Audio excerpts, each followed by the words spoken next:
Hello दोस्तों, नमस्कार। आपके अपने YouTube channel SBS online academy Kuchaman city पर आपका स्वागत करता हूं।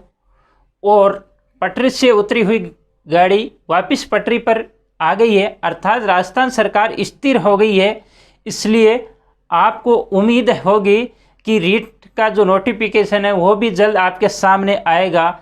इसलिए क्योंकि सरकार स्थिर हो गई है, इसलिए नोटिफिकेशन आपके सामने जल्द आएगा। और अपना जो टॉपिक चल रहा था ज्योमेट्री से संबंधित, अपन पढ़ लिया था कोण, कोण के प्रकार। अब पढ़ेंगे अपन ज्योमेट्री में रेखा और रेखा के प्रकार। ठीक है दोस्तों, तो बगैर टाइम वेस्ट किए अपन शुरू करते हैं। आज का अपना टॉपिक ज्योमेट्री से संबंधित था, कोण और रेखा चल रहा था, अर्थात एंगल एंड लाइंस। तो अपन आज अपन पढ़ेंगे रेखा के प्रकार। ठीक है दोस्तों, तो सबसे पहले प्रकार कौन सा आता है आपके? सबसे पहले अपन पढ़ेंगे, अगर मैं आपको बोलूं कि अगर कोई समतल में स्थित रेखाएं हैं तो या तो वो काटेगी या एक दूसरे को नहीं काटेगी। इसके आधार पर दो प्रकार है रेखाओं के। तो सबसे पहला प्रकार कौन सा है? समांतर रेखा। कौन सा है? समांतर रेखा। तो समांतर रेखा की विशेषता क्या होती है, और इसको इंग्लिश में बोले तो क्या बोलते हैं? Parallel lines. ठीक है दोस्तों, समांतर रेखा। तो समांतर रेखा की विशेषता क्या होती है या इसकी परिभाषा क्या होती है, डेफिनेशन क्या होती है? तो देखना दोस्तों, तो समांतर रेखा वह रेखाएं होती है जो समतल में स्थित होती है, एक ही समतल में स्थित होती है और एक दूसरे को कभी भी नहीं काटती है, और उनके बीच की लंबवत या सीधी दूरी हमेशा समान बनी रहती है। उसे अपन क्या बोल देते हैं दोस्तों? समांतर रेखा, पैरेलल लाइन। ठीक है दोस्तों, इसकी विशेषता क्या होती है? तो इसकी विशेषता, इसकी जो डेफिनेशन है उसी से अपन विशेषता एक एक पॉइंट उठाएंगे और उनको समझेंगे। तो नंबर एक, इसकी विशेषताएं में तो विशेषताएं क्या होती है? नंबर एक, सबसे प्रमुख विशेषता क्या होती है? इनके मध्य लंबवत दूरी यानी सीधी दूरी, इनके मध्य लंबवत दूरी सदैव समान रहती है। क्या रहती है? सदैव समान रहती है। ठीक है दोस्तों, क्या रहती है? समान। इसको एक एक पॉइंट को अपन बाद में समझते हैं, एक बार पॉइंट देख लेते हैं इसकी क्या क्या विशेषताएं होती है। दूसरी है, अगर दो समांतर रेखाएं इनके मध्य कोण, तो इनके मध्य कोण क्या आएगा? इनके मध्य कोण हमेशा क्या आएगा? 0 डिग्री होता है। ठीक है, अगर दो समांतर रेखाएं उनके मध्य कोण 0 डिग्री का होगा। तीसरी इसकी कंडीशन, सबसे विशेषता, इसको रिप्रेजेंट कैसे करते हैं, इसको प्रदर्शित कैसे करते हैं? प्रदर्शित करने के लिए इसको किस चिन्ह का? 2 खड़ी लाइनों का उपयोग किया जाता है। ठीक है, इसकी चौथी इसकी विशेषता होती है, क्या होती है? इसमें कोई उभयनिष्ठ बिंदु नहीं होता है। कोई उभयनिष्ठ बिंदु नहीं होता है। किसमें? दोनों रेखाएं जो समांतर है, कोई उभयनिष्ठ बिंदु नहीं होता है। एक बार लिख लेते हैं, इसको आराम से समझेंगे। पॉइंट नंबर 5, इसकी पर विशेषता क्या होती है? कोई सरल रेखा के समांतर सभी रेखाएं भी आपस में समांतर होती है। आपस में समांतर होती है, ये इसकी विशेषता है। अब अपन एक एक इसकी चर्चा करते हैं। ठीक है दोस्तों, अगर ये आपके सामने दो समांतर रेखाएं दे रखी है, ये मान लो आपके समांतर रेखा, ये रेखा L है और ये रेखा M है। इसको नाम देते थे, ये रेखा L और ये M। अब अपन एक एक पॉइंट के बारे में जानते हैं कि क्या ये बात सही है। तो इनके मध्य लंबवत दूरी सदैव समान रहती है, यानी अगर कोई दो सगी बहनें हैं तो उनके उम्र का अगर डिफरेंस 2 वर्ष का है तो ज़िंदगी भर भी उनके डिफरेंस जो उम्र का या एज का जो फर्क है वो भी ज़िंदगी भर कितने वर्ष का रहेगा, 2 वर्ष का रहेगा। तो समांतर है क्या, एज ये 2 सगी बहनें हैं, उनके मध्य कितनी ही आगे प्रारंभ से अंत तक बढ़ा लो तो भी इनका जो डिफरेंस आएगा इनके मध्य दूरी का वो हमेशा समान रहेगा। इनके मध्य लंबवत दूरी यानी यहाँ से यहाँ तक की जो लंबवत दूरी है वो हमेशा समान रहेगी। ठीक है दोस्तों, और इनके मध्य कोण 0 डिग्री का होगा, यानी ये दोनों रेखाएं एक दूसरे को नहीं काट रही है। तो नहीं काट रही तो इसका मतलब इनके मध्य कोई कोण नहीं बन रहा है, तो इनके मध्य कोण कितने डिग्री का बनेगा, 0 डिग्री का। ठीक है, और इसको रिप्रेजेंट कैसे करते हैं या इसको व्यक्त करने के लिए इसका कौन से चिन्ह का प्रयोग करते हैं, 2 खड़ी लाइनों का उपयोग करते हैं। अर्थात जैसे मैं कहूँगी ये रेखा एल और ये रेखा एम है, दोनों समांतर है, तो इसको कैसे लिखेंगे, एल पैरेलल एम या एल समांतर एम। इसका मतलब रेखा एल एम के समांतर है। ठीक है दोस्तों, पॉइंट नंबर 4, कोई उभयनिष्ठ बिंदु नहीं होता है। इसका मतलब को दोनों रेखाएं एक दूसरे को नहीं काटेगी, तो क्या दोस्तों उभयनिष्ठ बिंदु होगा क्या, इसमें नहीं होगा, क्योंकि एक दूसरे को नहीं काट रही है, तो इसका मतलब इसका उभयनिष्ठ बिंदु भी नहीं होगा। पॉइंट नंबर 5 की बात करते हैं, सरल रेखा के समांतर सभी रेखाएं आपस में भी समांतर होती है। अर्थात 1 2 3 और रेखाएं मैं देख देता हूँ आपको, ये रेखा एल एम और ये एन हो गई। अगर ये रेखा वो मान लेते हैं, ठीक है, आपको अगर बोल रहा है कि रेखा एल और एम समांतर है, ठीक है, और एम समांतर, सॉरी एन कर देता हूँ, ओ को यहाँ से हटा देता हूँ, 3 ही रेखाओं की अपन बात कर लेते हैं। ठीक है, तो एल समांतर एम है और एम समांतर एन है, तो इसका मतलब ये रेखा और ये रेखा समांतर है और ये रेखा आपके साथ समांतर दे रखी है। तो इसका मतलब क्या हुआ कि रेखा एल समांतर एन होगी या नहीं होगी, क्योंकि ये इसके समांतर है और ये इसके समांतर, ये दोनों समांतर है, तो इसका मतलब ये और ये भी रेखा समांतर होगी। ठीक है दोस्तों, अब अपन बात करते हैं किसकी, अगला प्रकार जो रेखा का कौन सा है, प्रतिच्छेदी रेखाएं या असमांतर रेखाएं। प्रतिच्छेदी या इसको इंग्लिश में बोले तो क्या बोलेंगे, इंटरसेक्टिंग लाइन। तो दोस्तों मैंने पहले बताया था कि आपको अगर कोई समतल में स्थित रेखा या तो काटेगी या एक दूसरे को नहीं काटेगी। अगर नहीं काटती है तो उसको पिछला प्रकार पढ़ा था, कौन सा, समांतर रेखाएं। अगर काटेगी तो उन रेखाओं को क्या कहेंगे अपन, प्रतिच्छेदी या असमांतर रेखाएं। तो प्रतिच्छेदी रेखाएं क्या होती है, वे रेखाएं जो एक दूसरे को एक बिंदु पर काटती है। अर्थात अगर 2 रेखाएं, रेखा एल आपको और ये रेखा एम दे रखी है, ठीक है, तो दोनों एक दूसरे को काट रही है, तो इसका मतलब अगर रेखाएं काट रही है तो उन रेखाओं को अपन क्या बोलेंगे, प्रतिच्छेदी रेखाएं या इंटरसेक्टिंग लाइन। ठीक है, और जिस बिंदु पर यह कटेगी उस बिंदु को अपन क्या कहते हैं, प्रतिच्छेद बिंदु। यानी जिस बिंदु पर ये कटती है उसको अपन क्या बोल देते हैं, प्रतिच्छेद बिंदु। ठीक है दोस्त, अब अपन बात करते हैं किसकी, अगला प्रकार कौन सा होता है, लंबवत रेखाएं। क्या, लंबवत रेखाएं अर्थात परपेंडिकुलर लाइंस, परपेंडिकुलर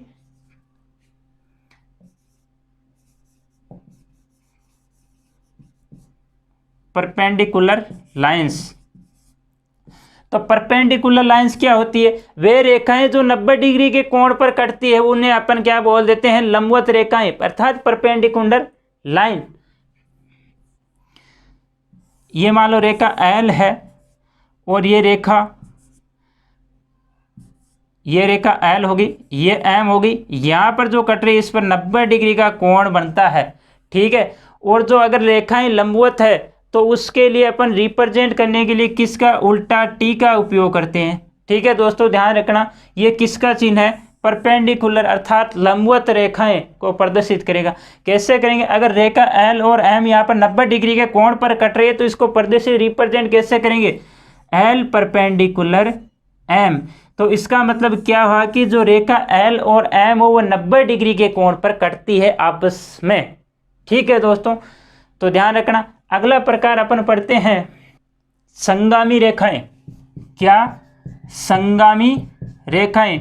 ये छोटी छोटी बातें हैं जो आपको ध्यान रखनी है, क्योंकि अगर बड़े क्वेश्चन बनेंगे, आगे के जो क्वेश्चन बनेंगे ज्योमेट्री में, तो उनका उपयोग यहाँ पर जो ये हम अपन पढ़ रहे हैं अभी, इनका उपयोग आगे होगा। अर्थात अगर बड़े क्वेश्चन आएंगे, आगे के क्वेश्चन, उनको डील करने के लिए इनका यूज़ होगा वहाँ पर। इसलिए अपन छोटी छोटी जो बातें हैं इस वीडियो के माध्यम से कर रहे हैं। और जो कोण और रेखाएं का जो टॉपिक है वो आज क्लियर हो जाएगा, और इसका एक लास्ट जो वीडियो बनेगा वो क्वेश्चनों से संबंधित वीडियो बनेगा। ठीक है दोस्तों। तो संगामी रेखाएं, तो संगामी रेखाएं या कॉन्करेंट लाइंस, तो अगर दो रेखाएं एक दूसरे को काटती है तो उन रेखाओं को अपन क्या बोल देते हैं? प्रतिच्छेदी रेखाएं। अगर तीन या तीन से अधिक रेखाएं एक बिंदु पर मिलती है तो उन रेखाओं को अपन क्या बोल देते हैं? संगामी रेखाएं। ध्यान रखना, अगर दो रेखाएं आपस में एक बिंदु पर मिलती है तो उन्हें अपन प्रतिच्छेदी रेखाएं कहते हैं। लेकिन अगर संगामी रेखाओं की बात की जाए तो तीन या तीन से अधिक रेखाएं एक बिंदु पर मिलती है तो उन रेखाओं को अपन नाम क्या देते थे? संगामी या कॉन्करेंट लाइन। ठीक है। जैसे ये रेखाएं आपको दे रखी है और आपस में एक बिंदु पर यहाँ पर काट रही है, तो इस बिंदु जहाँ पर ये बिंदु सभी रेखाएं आपस में मिलती है उस बिंदु को अपन नाम क्या दे देते हैं? संगामी बिंदु। क्या दे देते हैं? संगामी बिंदु। अब अपन बात करते हैं किसकी? तिर्यक छेदी रेखा। जो सबसे मोस्ट इंपॉर्टेंट कौन सी है? तिर्यक छेदी रेखा। इस पर काफ़ी सारे क्वेश्चन बनेंगे, या इसको बोलो तो ट्रांसवर्सल लाइंस। तिर्यक छेदी रेखा। तो तिर्यक छेदी रेखा क्या होती है? वो सरल रेखा अर्थात ट्रांसवर्सल लाइन क्या होती है? एक ऐसी सरल रेखा होती है जो दो या दो से अधिक रेखाओं को भिन्न भिन्न बिंदुओं पर काटती है। उसे अपन क्या बोल देते हैं? तिर्यक छेदी रेखा।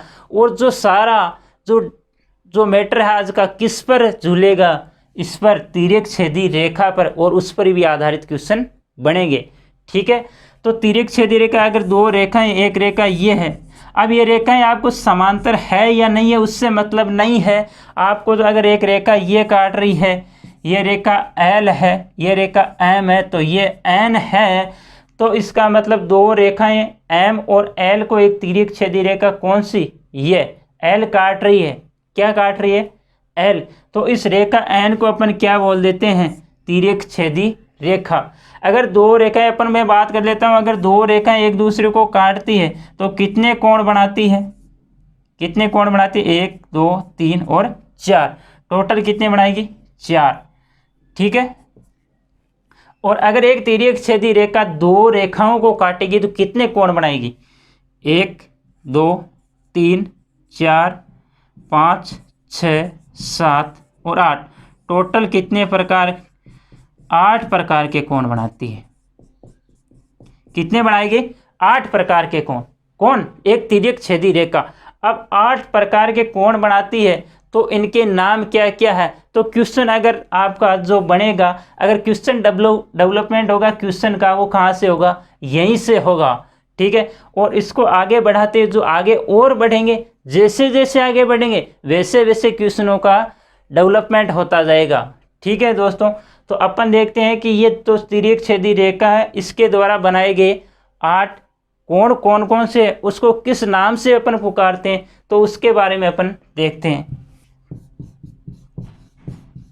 तिर्यक छेदी रेखा द्वारा, तिर्यक छेदी रेखा द्वारा बनाए गए कोण।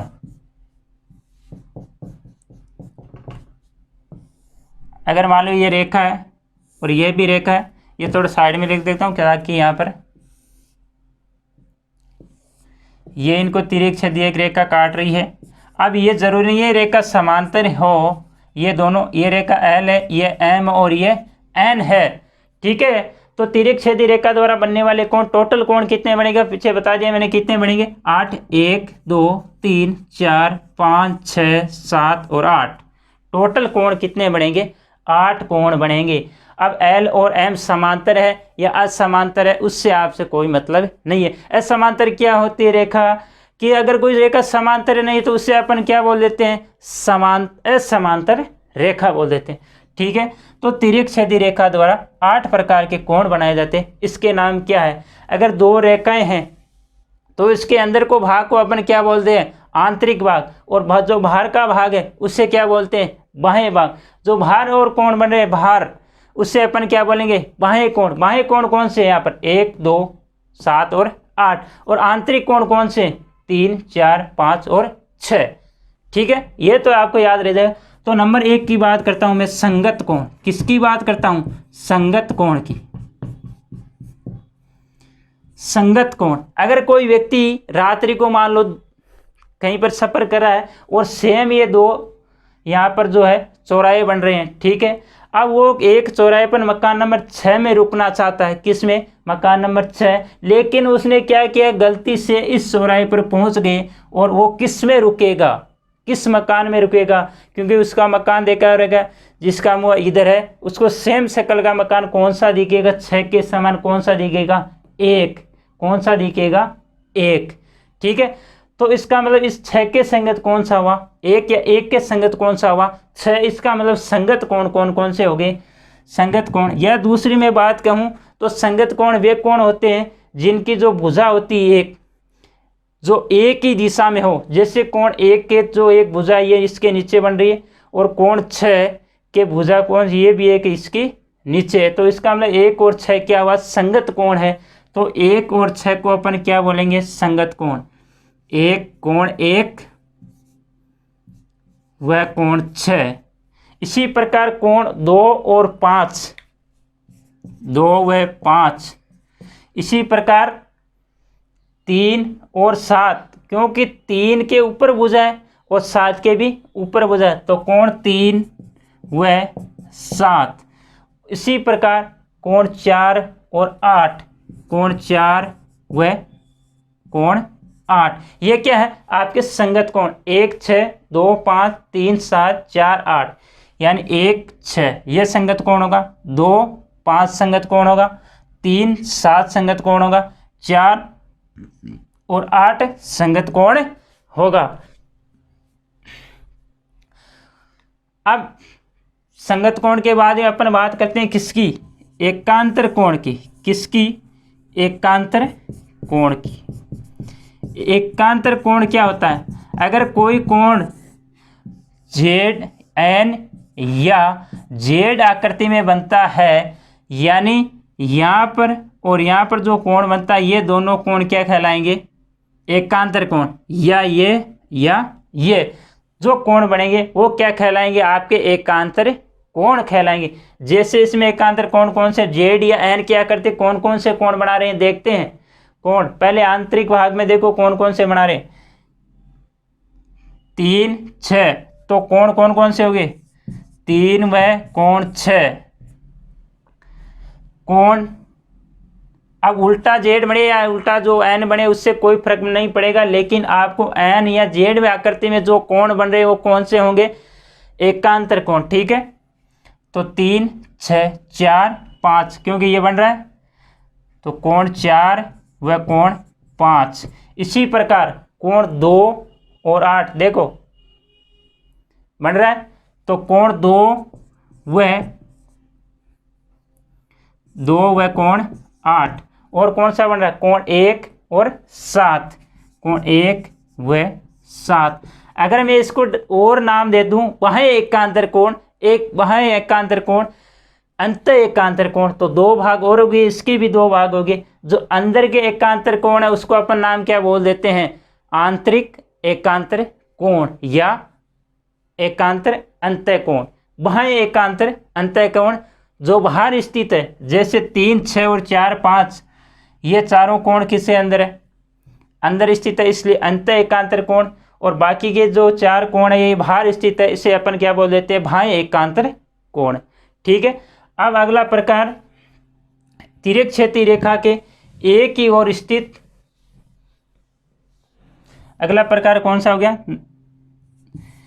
3 तिर्यक क्षैतिज रेखा के तिर्यक छेदी रेखा के एक ही ओर बने अंतःकोण। भाई तिर्यक छेदी रेखा है, ये तिर्यक छेदी रेखा एन दे रखी है, तो इसके एक ही ओर साइड में बने एकांतर कोण, सॉरी एकांतर कोण अंतःकोण कौन कौन से हैं, एकांतर कोण युग्म करना है यहाँ पर। ठीक है, तो एकांतर युग्म कौन कौन से बन रहे हैं आपके रेखा के एक ही ओर, 2 5, सॉरी 2 तो बाहर आ गया, 3 व 5 रेखा के एक ही ओर, तो कोण 3 व कोण 5, क्योंकि रेखा के एक ही ओर साइड में स्थित है तो 3 और 5। इसी प्रकार 4 और 6, 4 व 6। अब दूसरा कौन सा होगा, तिर्यक छेदी रेखा के एक ही और बने बाह्य कोण युग्म। बाह्य कोण युग्म कौन कौन से कोण होंगे, बाह्य कोण युग्म कौन से, यानी रेखा के एक ही ओर साइड होने बाह्य कोण 1 8,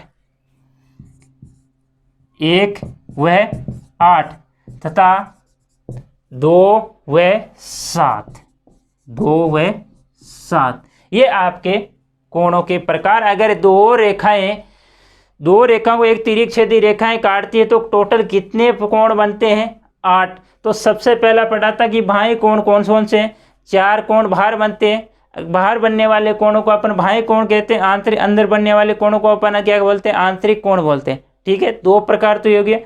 उसके बाद में अपन पढ़ा था कि ये संगत कोण कौन से होते हैं, संगत कोण कौन से होते हैं, तो संगत कोण में पढ़ा था 1 4 1 6 संगत कोण है, 2 5 संगत कोण है, उल्टा बोल दिया कैसे, नहीं सही है, और 3 और 7 संगत कोण है, 4 और 8 संगत कोण है। ठीक है, उसके बाद में पढ़ा था एकांतर कोण।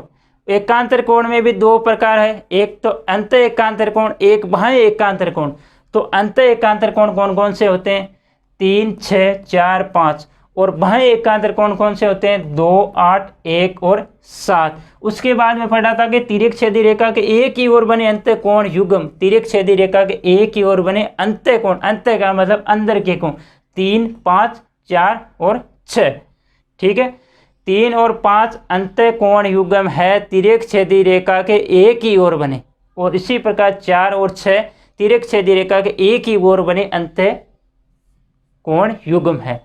ठीक है, और लास्ट पढ़ा था आपने तिर्यक छेदी रेखा के एक ही ओर बने बाह्य कोण युग्म, यानी जो बाहर बन रहे हैं कौन कौन से, 1 8 2 और 7, ये पढ़ लिया था।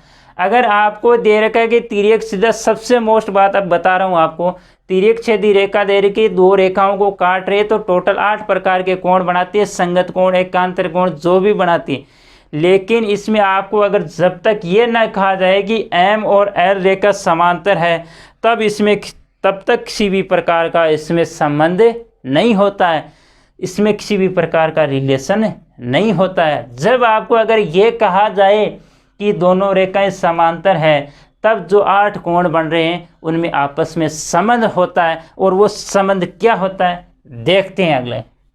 तो तिर्यक रेखा अगर 2 रेखाओं को काट रही है तो कोणों में किसी भी प्रकार का संबंध नहीं होता। लेकिन अगर आपको समांतर रेखाएं दे रखी है, अगर जब 2 समांतर सरल रेखाओं को कोई तिर्यक छेदी रेखा काटे तो इस प्रकार बने कोण संगत कोण बराबर होते हैं, एकांतर कोण बराबर होते हैं, और एक ही ओर बने अंतः कोणों का प्रत्येक युग्म संपूरक होता। एक एक के बारे में अपन समझते हैं। अगर ये आपको 2 समांतर रेखाएं दे रखी है, 2 समांतर रेखाएं, एक एल और एम समांतर रेखाएं दे रखी है, एक तिर्यक रेखा आपको एन दे रखी है। ठीक है, यहाँ पर कंडीशन ये दे रखी एल पैरेलल एम है, अर्थात एल और एम समांतर रेखाएं, इसलिए क्या होगा कि संगत कोण बराबर होंगे। अब संगत कोण कौन से होंगे, यहाँ पर नंबर 1 2 3 4 5 6 7 और 8। अगर संगत कोण बराबर होते हैं कब होंगे? जब रेखाएं समांतर दे रखी और एक तिर्यक छेदी रेखाएं काट रही, तब संगत कोण बराबर होंगे। ठीक है, तो संगत कोण कौन कौन से? 1, 1, 6, तो इसका मतलब कोण 1 कोण 6 के बराबर होगा। कोण 2 और 5, इसका मतलब कोण 2 और 5 बराबर होगा। ठीक है, और कोण 3 और 7, तो इसका मतलब कोण 3 बराबर कोण 7 होगा। कोण 4 और 8, इसका मतलब कोण 4 बराबर कोण 8 होगा। ये बराबर होंगे। अब आपको अगर क्वेश्चन डेवलपमेंट होगा, यहाँ से क्वेश्चन का डेवलप होगा तो कैसे होगा? अगर यहाँ पर मैं इस कोण 1 का मान 50 डिग्री दे दूं, तो आपसे अगर कोण 6 का मान, यहाँ से ये कोण पूछ रहा है, तो इसका भी मान कितना होगा? 50 डिग्री होगा, क्योंकि संगत कोण बराबर होते हैं। ये अपन अगले वीडियो में देंगे, क्वेश्चन करेंगे उस टाइम। तो कोण 1 6 के बराबर होगा। अगर इसका मान 50 है तो इसका मान भी 50 होगा। अगर कोण 4 का मान 60 डिग्री है तो कोण 8 का मान भी 8 डिग्री होगा, क्योंकि संगत कोण बराबर होते हैं। अगर इसका विलोम अपन करेंगे, संगत कोण अगर बराबर होते हैं तो रेखाएं समांतर रेखाएं होगी। अगर इसका विलोम करेंगे, अगर इसका विलोम करेंगे तो क्या होगा? अगर संगत कोण बराबर है, एक तिर्यक छेदी रेखा काट रही है और उसके द्वारा बनाए गए संगत कोण बराबर है, तो वो रेखाएं अब क्या होगी? समांतर होगी। जिन रेखाओं को काटती है वो रेखाएं समांतर होगी, पैरेलल होगी। कब? जब संगत कोण बराबर है। तो संगत कोण का बराबर ध्यान रखना, 1 6 के बराबर होगा, 2 5 के बराबर होगा, 3 7 के बराबर होगा, 4 8 के बराबर होगा। अब अपन बात करते हैं एकांतर कोण की। अगर दो समांतर सरल रेखाओं को तिर्यक छेदी रेखा काट रही, तो इस प्रकार बने एकांतर कोण भी क्या होते हैं? बराबर होते हैं। एकांतर कोण कौन कौन से? तो तिर्यक छेदी रेखा में अपन पढ़ चुके हैं 3 6, तो कोण इसका मतलब 3 और 6 एकांतर कोण है, तो कोण 3 और 6 बराबर होगा। कोण 4 बराबर कोण 5 बराबर होगा, और कोण 2 और 8 बराबर होगा। इसी प्रकार कोण 1 और कोण 7 बराबर होगा, क्योंकि दोनों समांतर रेखाएं दे रखी है, तो इसका मतलब ये दोनों बराबर हो गए। बराबर कहने का मतलब मान क्या है कि अगर कोण 3 का मान आपको 70 डिग्री दे रखा है, तो कोण 6 का मान भी कितना आएगा? 70। इसका मतलब 60 दे रखा, तो इसका भी कितना आएगा? 60 डिग्री। ठीक है, क्वेश्चन अपन करेंगे, एक बार इसको समझ लेते हैं। अगर इसका मैं विलोम करूं तो क्या आएगा? एकांतर कोण अगर दो एक तिर्यक रेखा दो सरल रेखाओं को काट रही है और एकांतर इस प्रकार बने, एकांतर कोण बराबर, तो वो रेखाएं समांतर होगी। ये इसका विलोम भी सत्य होता है। तीसरे पॉइंट पर आते हैं अपन। तीसरा पॉइंट क्या है? एक ही ओर बने अंतःकोण का प्रत्येक युग्म संपूरक होता है, अर्थात डबल बार लिख दिया यहाँ पर, इसको हटा देता हूं। प्रत्येक युग्म संपूरक होता है। संपूरक का मतलब वे कोण जिन दोनों कोणों का योग 180 डिग्री होता है। संपूरक का मतलब यहाँ पर क्या है? 180, यानी जिन दोनों कोणों का मान कितना होता है? 180 डिग्री। तिर्यक छेदी रेखा के एक ही ओर बने अंतः कोणों का प्रत्येक युग्म संपूरक होता है। तो अपने तिर्यक छेदी रेखा में पढ़ा था कि तिर्यक छेदी रेखा के एक ही ओर बने अंतःकोण कौन कौन से? 3 और 5 और 4 और 6। तो इसका मतलब कोण 3 और कोण 5 का मान कितना होगा? 180 डिग्री। इसी प्रकार कोण 4 व 6 का मान कितना होगा? 180 डिग्री। तो इसका मतलब अगर आपको एक कोण ये दे रखा, तो ये कोण आप आसानी के साथ ज्ञात कर सकते हैं। अगर ये कोण आपको मान लो 80 डिग्री दे रखा है, तो ये कोण कितना होगा? क्योंकि इसका और इसका दोनों का योग कितना होता है? 180 डिग्री। तो ये कोण कितना हो जाएगा? 100 डिग्री, क्योंकि 100 प्लस 80 कितने हो गए? 180। ये भी क्वेश्चन अपन अगले जो एग्जाम्पल है उसकी सहायता से अपन समझेंगे। अगर इसका मैं विलोम करूँ तो ध्यान रखना, जो आंतरिक कोण है 3 और 5 इनका योग 180 होता है, 4 और 6 इनका योग 180 होता है। अगर ये कोण दे रखा है तो ये ज्ञात कर सकते हैं आप आसानी के साथ। सभी जो छोटी छोटी मोटी बातें हैं उनका उपयोग हर क्वेश्चन में होगा, इसलिए ध्यान रखना, एक एक पॉइंट का ध्यान रखना पड़ता है। कौन सा या कौन सी बात किस टाइम काम आ जाए ये पता नहीं चलता है, तो ध्यान रखना, प्रत्येक चीज़ का अपन ध्यान रखना है। तो संपूरक कोण हो गया। अब अपन बात करते हैं इसके विलोम की। किसके? संपूरक की। अगर एक तिर्यक छेदी रेखा दो रेखाओं को काटती है, तो इसके एक ही ओर बने अंतःकोणों का योग या अंतःकोण संपूरक है, तो वे रेखाएं आपस में समांतर होती है। कब? जब प्रत्येक युग्म संपूरक होता है उनके द्वारा, तो क्या होगी, समांतर होगी, पैरेलल होगी। अब इस पर आधारित अपन क्वेश्चन देखते हैं, ठीक है। तो क्वेश्चन आपके सामने दे रखा है, एक ही क्वेश्चन में मैंने 4 क्वेश्चन दिए, ठीक है दोस्तों। तो देखते हैं कि एल, पहले इस क्वेश्चन में कंडीशन क्या दे रखी है, उसके बाद में आपको डायग्राम पर जाना है। पहले क्वेश्चन को ध्यान से पढ़िए और उसकी कंडीशन क्या दे रखी है उसको बारीकी से अध्ययन कीजिए कि एल समांतर एम दे रखा है, तो आपसे क्या पूछ रहा है, एक्स का मान पूछ रहा है। अब आपको क्या करना है, डायग्राम पर जाना है। ये रेखा एल और एम दे रखी है क्वेश्चन नंबर 1 में, और ये दोनों आपको पैरेलल दे रखी है। अगर पैरेलल रेखा को एक तिर्यक छेदी रेखा काटती है तो उनकी विशेषता क्या होती है, संगत कोण बराबर होते हैं, एकांतर कोण बराबर होते हैं, तिर्यक छेदी रेखा के एक ही ओर बने अंतर कोणों का योग 180 डिग्री होता है। ये 3 बातें आपको ध्यान रखनी। तो यह आपको पैरेलल दे रखी है, तो इसका मतलब ये 60 डिग्री दे रखा है, तो इस अक्ष का मान पूछ रहा है। तो अक्ष कोण, अक्ष और 60 में क्या रिलेशन है, इसके मध्य क्या संबंध है, वो आपको ध्यान में आना चाहिए। जो पीछे आपने जस्ट अभी पढ़ा है, क्या पढ़ा था, ये कोण और ये कोण क्या होते हैं। अगर इस डायग्राम को ऐसे करेंगे तो भी वही क्या बात है, ऐसे किसी भी प्रकार से आपको दे सकता है, लेकिन आपको कंफ्यूज नहीं होना है। आपको तो जो विशेषता है उसको ध्यान में रखना। तो कोण और 60 अक्ष में क्या रिलेशन था, क्योंकि वो संगत कोण थे। तो संगत कोण हमेशा अगर समांतर रेखाओं को एक तिर्यक छेदी रेखा काटते हैं तो बराबर होते हैं। तो इसका मतलब अक्ष का मान कितना आ जाएगा यहाँ पर 60, तो कितना आ जाएगा 60 डिग्री। अब जेड की आकृति बन रही है, अगर जेड या एन की आकृति बन रही है तो कौन से कोण बनते हैं, और रेखा आपको कंडीशन दे रही कि एल और एल एम क्या है, समांतर है। तो समांतर है तो एकांतर कोण क्या होते हैं, बराबर। तो इसी प्रकार यहाँ पर अक्ष का मान कितना आ जाएगा 50 डिग्री, ठीक है। और तिर्यक छेदी रेखा यहाँ पर अक्ष दे रखा है, ये 110 डिग्री दे रखा है। तो इसका मतलब तिर्यक छेदी रेखा के आपने पढ़ा था कि तिर्यक छेदी रेखा के एक ही ओर बने अंतः कोणों का योग 180 डिग्री होता है। तो ये अंतः कोण हो गए, तो दोनों का योग कितना होगा 180। तो अक्ष का मान कितना आएगा यहाँ पर 70 डिग्री। 110 प्लस 70 कितने हो जाएंगे 180 डिग्री। क्वेश्चन नंबर 4 देखते हैं। 115 डिग्री ये दे रखा है, एल और एम समांतर रेखाएं दे रखी है, और एक तिर्यक छेदी रेखा इसको एन काट रही है। ये 115 डिग्री एक्स है, तो इसका मान कितना आएगा अक्ष का। अब देखते हैं कि 115 और अक्ष में क्या रिलेशन है, क्या ये भाई एकांतर कोण बन रहे हैं यहाँ पर, हाँ भाई एकांतर कोण युग्म बन रहे हैं। कौन 115 और अक्ष, तो इसका मतलब एकांतर कोण हमेशा क्या होते हैं, बराबर।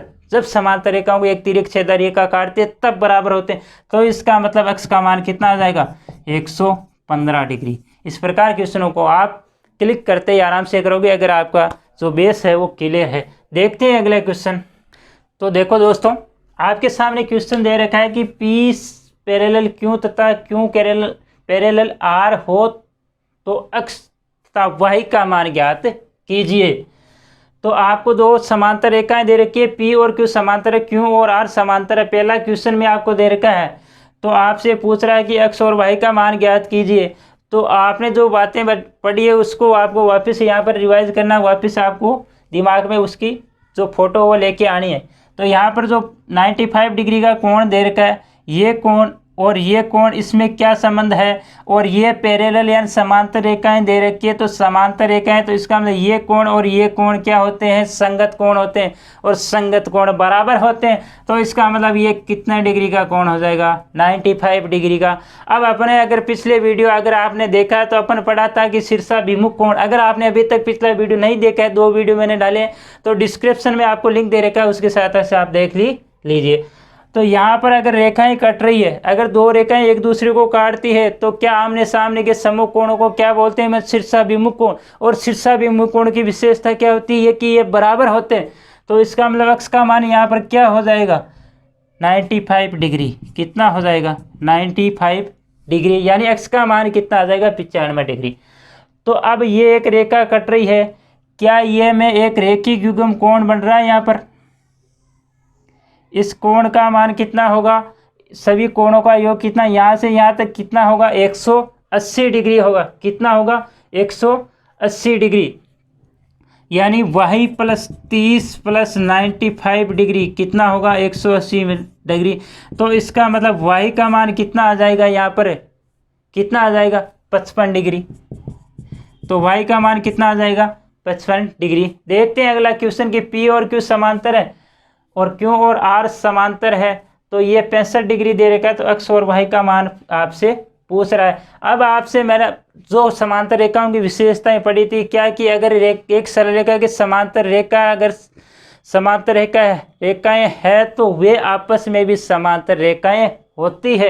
तो P और Q समांतर, Q और R समांतर है, तो इसका मतलब P और R भी समांतर होगी, अर्थात P पैरेलल R होगी।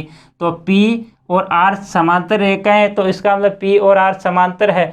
तो 65 डिग्री ये दे रखा है। ये कोण इस रेखा को भूल जाओ, Q रेखा को भूल जाओ, इसके बीच में देखो ये 65 डिग्री दे रखा है और ये Y दे रखा है। तो इसमें रिलेशन क्या है, ये एकांतर कोण बन रहे हैं, तो इसका मतलब Y का मान कितना आएगा यहाँ पर 65 डिग्री। अब ये रेखिक कोण युग्म बन रहे हैं, क्या बन रहे हैं, रेखिक कोण युग्म बन रहे हैं। तो इसका मतलब ये अक्ष का मान कितना आ जाएगा यहाँ पर 115 डिग्री, क्योंकि इन दोनों कोणों का योग 180 होगा। तो 65 माइनस कर देंगे, कितना आएगा 115 डिग्री। अगला क्वेश्चन जो लास्ट एंड फाइनल क्वेश्चन आपको दे रखा है, नीचे दी गई रेखाओं के जोड़ों में कौन से समांतर रेखाओं के जोड़े नहीं है। तो पहला देखते हैं, जो आपस दो समांतर रेखाओं एक तिर्यकछेदी रेखा काटती है तो उनके संगत कोण बराबर होते हैं, एकांतर कोण बराबर होते हैं। एक की ओर बने अंत कोणों का 180 डिग्री होता है और उसका विलोम भी सत्य होता है। उस पर आधारित क्वेश्चन है कि नीचे दी गई रेखाओं में कौन से जोड़े समांतर रेखाओं के जोड़े नहीं है। तो पहला ऑप्शन आपके सामने दे रखा है, L और M समांतर रेखाएं है या नहीं है, आपको ये चेक करना है। ये 70 डिग्री दे रखा है और ये 70 डिग्री दे रखा है आपको। तो इसमें रिलेशन क्या होता है, इसमें संबंध ये संगत कोण होते हैं। अगर संगत कोण बराबर है तो रेखाएं समांतर होगी, तो L और M समांतर रेखाएं है। पहला ऑप्शन सही है। दूसरा ऑप्शन देखते हैं, P और Q क्या समांतर रेखाएं है या नहीं है, देखते हैं। ये 30 डिग्री और ये 30 डिग्री, ये भी संगत कोण है और बराबर है, तो इसका मतलब P और Q भी क्या होगी, समांतर होगी और इसमें L और M भी समांतर होगी। तीसरा देखते हैं कि L और M समांतर है या नहीं है। ये 90 डिग्री की दे रखा है, 90, तो यहाँ से लगाकर यहाँ तक का जो कोण होगा कितने डिग्री का होगा, 180 का होगा। तो इसका मतलब ये कितना डिग्री होगा, 90 डिग्री होगा। अगर L और M समांतर है तो इसका मतलब ये और ये एकांतर कोण बन रहे हैं। अगर एकांतर कोण बन रहे हैं तो एकांतर कोण बराबर होते हैं, लेकिन यहाँ पर बराबर नहीं है, तो इसका मतलब L M समांतर यहाँ पर ये नहीं है। तो कौन सा ऑप्शन आपका सही होगा, C। ठीक है दोस्तों, अगर आपको वीडियो अच्छा लगता है तो ज़रूर लाइक कीजिएगा, सब्सक्राइब कर लीजिए चैनल और साथ ही बेल आइकन को प्रेस कर लीजिए, ताकि जैसे ही अगला वीडियो आएगा वो आप तक नोटिफिकेशन पहुंच सके और आप तुरंत उस वीडियो को देख सके और जो लाभ उठा सके और क्वेश्चनों का आनंद ले सके। धन्यवाद दोस्तों, आज के वीडियो में इतना ही। Thank you so much.